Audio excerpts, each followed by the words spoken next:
Ang programang ito ay rated SPG. Striktong patnubay at gabay ng magulang ang kailangan. Maaaring may masiselang tema, lengguwahe, karahasan, sexual, horror o droga na hindi angkop sa mga bata.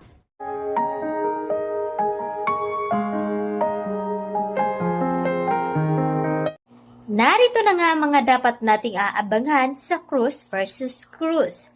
Bukas nga ay may bisita nga itong sina Felma at ito nga ay mga pulis. At hinahanap nga nila itong si Colleen. Napapatingin na lamang itong si Manuel at nagtatanong naman itong si Felma kung ano nga daw ang kailangan ng mga pulis sa kanyang anak. Kung may warrant ba daw ito. Dahil kumikilos na nga itong si Hazel upang makapaghiganti dito kay Colleen dahil hindi umano matanggap ni Hazel na nawala na itong si Jessica. Muntika na ngang mabundol ni Hazel itong si Jessica. Si Colleen, mabuti na lamang ay tinakot lamang niya ito. Laking gulat naman dito ni attorney dahil kapag ginawa nga daw ito ni Hazel ay posible itong makakasuhan. Habang nagluluksa naman itong si Manuel, hindi pa rin matanggap ni Manuel na wala na nga ang kanyang anak na si Jessica. Hindi pa nga alam dito ni Manuel na hindi niya tunay na anak si Jessica.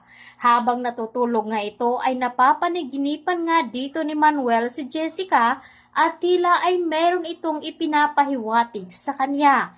Humihingi nga ito ng tawad sa kanya at sa kanyang ina dahil tanging si Jessica lamang ang may alam na hindi siya tunay na anak dito ni Manuel. Samantalang, gusto nga dito ni Colleen na dumalaw sa punto dito ni Jessica.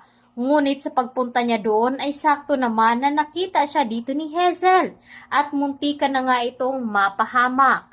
Agad naman sinabi dito ni Colleen sa kanyang ate Andrea ang tungkol sa ginawa dito ni Hazel sa kanya. Sinubukan nga ang pigilan dito ni Colleen si Andrea na magsumbong sa kanyang ina na si Felma. Ngunit ayaw nga daw dito ni Colleen na lalaki ang gulo, kaya mas mabuti pa na ililihim muna sa kanila. Habang nag-uusap nga ang dalawa ay nakita naman ni Andrea at ni Colleen itong si Manuel na mapag-isa. Ito nga ay umiiyak at namimiss nga daw dito si Jessica. Ano nga ba ang gagawin dito ni Hazel na ngayon ay mag-isa na lamang ito?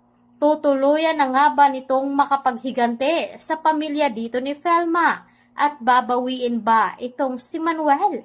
Kaya ito muna ang ating highlights update na dapat nating abangan dito sa Cruz versus Cruz. Maraming salamat!